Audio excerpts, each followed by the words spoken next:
certain samedi d'octobre, il y a près de 13 siècles, la terre tremble sous la charge des berbères. Leurs petits chevaux fougueux dévalent la pente de ce coteau vers la plaine, où attendent les phalanges franques, formées en triangle ou en carré.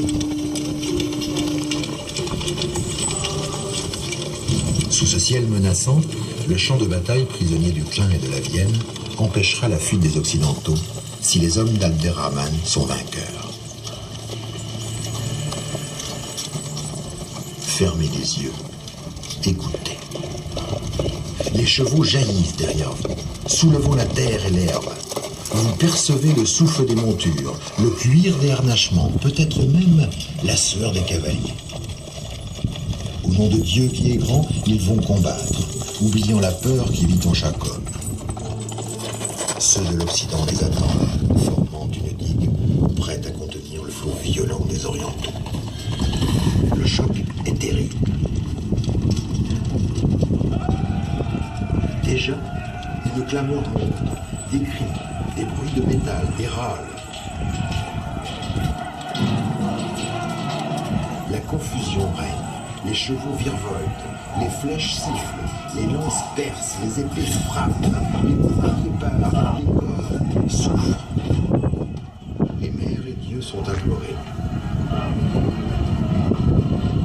Les houris et les anges observent et œuvrent. Les Orientaux se préparent pour une nouvelle charge.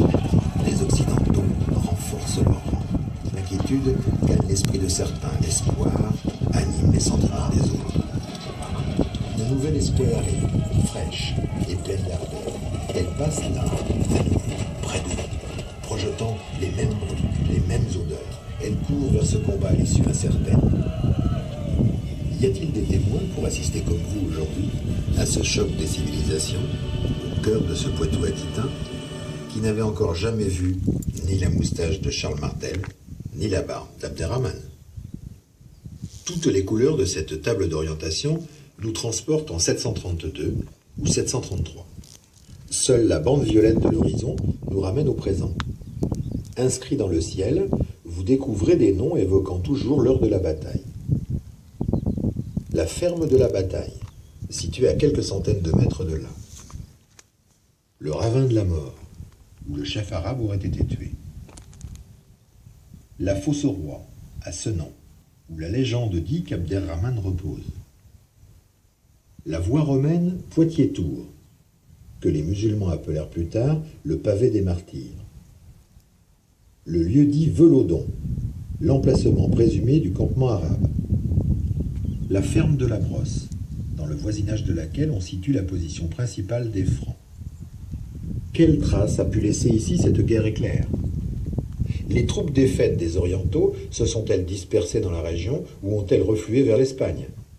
Pourquoi trouve-t-on chez nous tant de lieux-dits dont le nom nous parle des morts et des Sarrasins? Si ces questions restent sans réponse, il est certain que l'armée d'Abderrahman a frappé l'imagination des Poitevins et qu'en 732 ou plus tard, des échanges culturels se sont réalisés. On prétend à Vouneuil-sur-Vienne que les célèbres abricots de Montgamay ont pour origine quelques noyaux jetés ici par les Arabes. Jusqu'à notre chabichou, dont le nom et le secret de fabrication seraient un héritage de nos voisins d'Arabie et du Maghreb. Preuve que nos traditions les plus locales sont sœurs des plus lointaines, et qu'un noyau d'abricot voyage mieux que certaines idées. Faut-il encore soutenir que le seuil du Poitou est une frontière invisible entre les peuples du Nord et ceux du Sud, entre Oil et Hoc. À Mousset, un certain samedi d'octobre, deux civilisations se sont repoussées. Elles ont toujours beaucoup à s'apporter.